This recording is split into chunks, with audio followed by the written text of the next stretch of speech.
Assalamualaikum warahmatullahi wabarakatuh. Kali ini saya akan menafsir surat Al-Fatihah. Saya artikan terlebih dahulu mulai dari ayat 1. Ayat pertama, artinya, dengan menyebut nama Allah yang Maha Pemurah lagi Maha Penyayang. Segala puji bagi Allah, Tuhan semesta alam, Maha Pemurah lagi Maha Penyayang, yang menguasai hari pembalasan. Hanya Engkau lah yang kami sembah, dan hanya kepada Engkau lah kami minta pertolongan. Tunjukilah kami jalan yang lurus, jalan orang-orang yang telah Engkau beri nikmat kepada mereka, bukan jalan mereka yang dimurkai, dan bukan pula jalan mereka yang sesat. Surat Al-Fatihah ayat 1-7. Al-Fatihah artinya pembuka. Surat ini dinamakan Fatihatul Kitab atau pembuka kitab karena kitab Al-Quran dibuka atau dimulai dengan Al-Fatihah. Ayat pertama, dengan menyebut nama Allah yang Maha Pemurah lagi Maha Penyayang. Para ulama berselisih tentang basmalah ini, apakah ia ayat tersendiri atau awal setiap surat seperti surat-surat lainnya.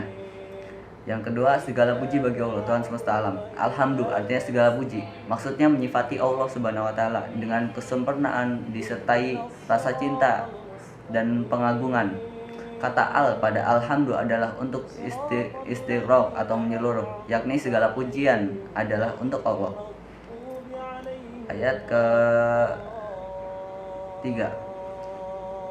yang Maha Pemurah lagi Maha Penyayang. Sudah dijelaskan maknanya pada Ar-Rahman dan Ar-Rahim, dan dilanjutkan ayat Rabbil Alamin dengan Ar-Rahmanir Rahim, menunjukkan bahwa Allah Subhanahu wa taala dalam mengatur alam semesta didasari rasa kasih sayang, bukan dengan menghukum dan menyiksa. Selanjutnya, yang menguasai hari pembalasan. Malik artinya yang menguasai, bisa juga dibaca Malik, tidak panjang mimnya. Dikhususkan menguasai pada hari pembalasan, tidaklah menafikan pada selain hari pembalasan, karena sudah disebutkan bahwa Allah adalah Rabbul Alamin, yakni mencipta, mengatur, dan menguasai alam semesta. Selanjutnya, ayat selanjutnya, hanya Engkau lah yang kami sembah atau ibadahi, dan hanya kepada Engkau lah kami meminta pertolongan. Na'budu artinya kami sembah atau ibadahi, yakni hanya kepada Engkau ya Allah kami menghinakan diri. Oleh karena itu, kamu lihat orang mukmin mereka menaruh anggota kepala di lantai, tanda memuliakan. Kalau seandainya ada orang berkata kepada seorang mukmin, saya berikan untukmu dunia beserta isinya dengan syarat kamu sujud kepadaku, niscaya orang mukmin menolaknya mentah-mentah, karena ketundukan ini hanya untuk Allah saja. Ayat selanjutnya artinya, tunjukilah kami jalan yang lurus. Ayat ini tidak memakai kata ila atau kepada, yakni tidak tunjukilah kami kepada jalan, tapi langsung tunjukilah kami jalan yang lurus. Sehingga dalam ini seseorang meminta kepada Allah dua hidayah. Pertama, hidayah irsyad, dan kedua irsyad, yakni meminta kepada Allah diberitahukan manakah jalan yang lurus. Kedua, hidayah taufik, yakni meminta kepada Allah agar dibawa dan dibantu menempuh kepada jalan yang lurus.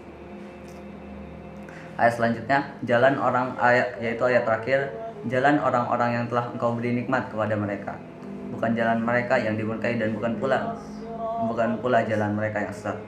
Jalan yang lurus ayat sebelum masih mujmal atau umum, maka dipertegas dengan ayat ini. Di ayat ini disebutkan tiga golongan. Pertama, golongan yang diberi nikmat, di mana ciri mereka adalah berilmu dan beramal seperti Nabi dan para sahabatnya. Kedua, golongan yang dimurkai, di mana ciri mereka adalah berilmu tetapi tidak beramal seperti orang Yahudi.